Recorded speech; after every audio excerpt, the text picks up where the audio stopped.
Oke, platform sosial media untuk sosial media selling yaitu pertama ada Facebook, Instagram, YouTube, TikTok, ya, Twitter, ya masih banyak lagi yang bisa dipergunakan. Tergantung produk kita B2B atau B2C ya. Kalau B2B kita bisa pakai juga untuk LinkedIn.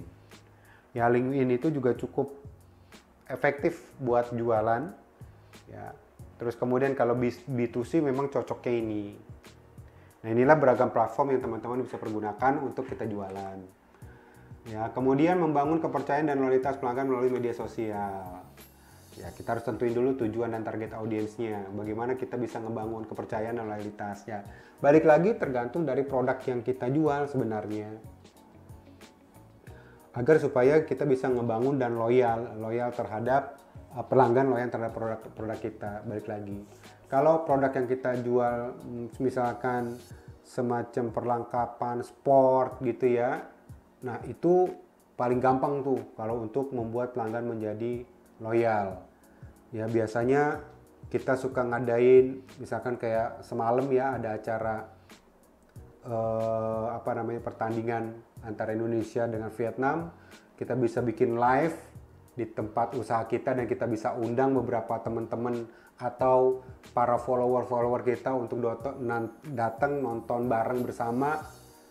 Ya itu salah satu cara kita untuk membangun kepercayaan dan loyalitas bahwa kita memang serius jualan produk ini, bukan hanya hit and run. Artinya hit and run itu bukan hanya satu ngejualan produk jelek, kalau nanti pelanggan kecewa gue lari, nggak kayak gitu. Karena kita memang serius, kita nggak mau jualan produk jelek sehingga mengakibatkan customer kecewa, akhirnya nggak jadi beli lagi. Ya kenapa? Karena sekarang kalau customer yang kecewa itu ya gitulah, mulutnya pada sadi-sadi semuanya. Dalam seketika, dalam 1 jam atau 1 hari itu udah tahu, seluruh Indonesia udah ngerti, udah tahu. Ya, jadi kita nggak mau hit and run. Jadi dengan kita ngadain kayak seperti itu, customer jadi tahu, wah ini memang serius dia ngegarap bisnisnya, bukan jualan barang yang ece-ece. Kalau barang ece-ece mah gampang kok. Jadi kalau teman-teman pengen tahu ya orang itu jualan serius apa enggak, terserah mau di media sosial, mau di e-commerce ataupun yang lain-lain, lihat aja produknya. Kalau produknya jelek, ini orang nggak serius. Kenapa? Dia udah tahu produk jelek, pasti orang kecewa.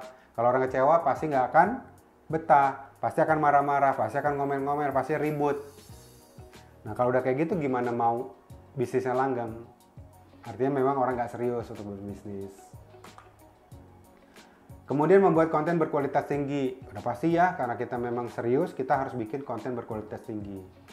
Ya, konten yang berkualitas tinggi itu kayak gimana? Banyak contohnya. Untuk buat konten sekarang, teman-teman udah nggak susah-susah ya. Nanti ketika live mentoring akan saya ajarkan secara cepat membuat konten berkualitas, ya, nggak sampai 10 menit. Teman-teman udah memiliki ide-ide, gua mau buat ini udah banyak langsung. Dan itu berkualitas semuanya.